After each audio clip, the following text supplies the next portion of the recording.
In this video, I'm going to show you how to use some of the basic SketchUp tools to make a house with a pitched roof. So the first thing that we are going to use is we're going to create a rectangle using SketchUp's rectangle tool, which is right here. So as you can see, the rectangle tool allows me to draw a rectangle. I can draw this. I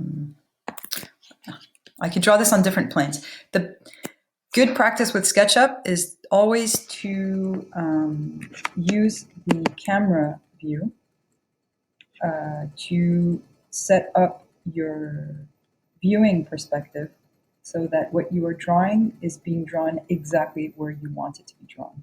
And most importantly, on the axis that you want to use. So you will see that there is a red axis, a green axis, and a blue axis. Here, when I draw my rectangle, the rectangle is blue, which means that it is on the two axes here that are not this blue axis. I don't know how to describe it any better. So to show you how that might change, from this angle, I can't really do anything else. But if I move my cursor around a little bit, if I orbit around,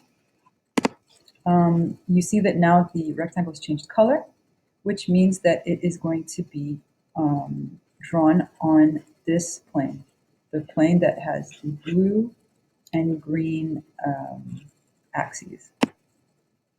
So if I draw that and then turn around, you can see what I've done. I've drawn a horizontal rectangle and I've drawn a vertical rectangle that is on this green and blue plane. Do the same thing again and again. So sometimes it's a bit hard to see. In this case, it worked well. So I would recommend, it's always good practice, if I wanted to draw a rectangle flat on the ground, to use a camera angle that SketchUp is automatically setting up to see a flat view of the plane that you want to work with. So if I want to draw a rectangle flat on the ground, I use my camera top view to see the ground. So here we go. Rectangle, I click once, I drag in a direction, and then I click a second time to confirm my rectangle. That's the best way to do it. So you're going to, with these tools, you click twice. You click once to start the rectangle, then you move around to choose the direction that your rectangle is going to go into, and then you click a second time to confirm the rectangle. All right, I've drawn my rectangle. Now I want to raise it into a solid. So from this angle, I can't see anything. This is a good angle to draw a flat rectangle, but it's a very bad angle to see if my solid is being raised or not. You can't really see what I'm doing.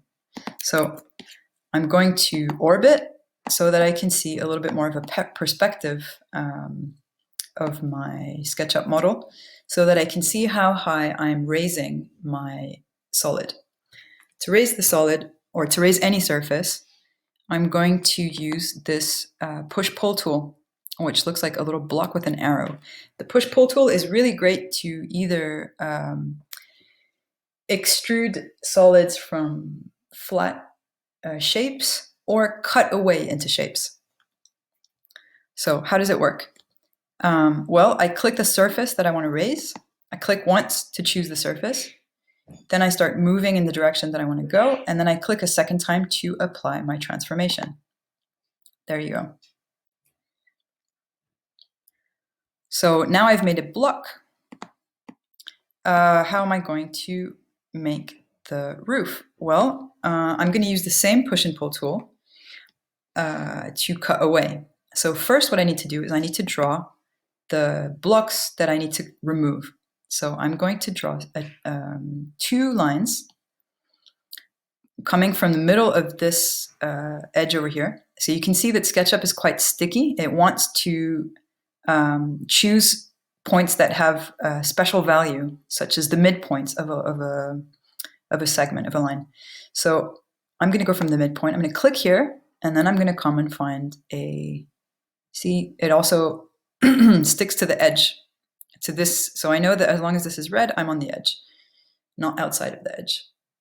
So that's quite useful. I'm going to click somewhere to make the angle of my pitched roof, and then I'm going to draw a line on the other side. And again, talking about stickiness, SketchUp very helpfully tells me when I am on the same axis as my other line.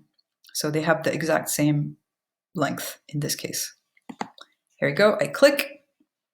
Now I have 3 surfaces. I have one surface here, one surface here, and one surface here. By drawing these lines, I've cut up my surfaces. And now to remove, I use the push-pull tool again, but with this surface. Instead of going this way, I'm going to go back. You see? And you will notice that I could go back anywhere, but when I go back to this, I was going to say paper thin, but this invisible, when I hit the back of my shape, it actually cuts away completely. So I can either remove a bit or cut away completely. There you go. I've demonstrated for you the rectangle tool and the push-pull tool to both create a solid from a shape and to cut away.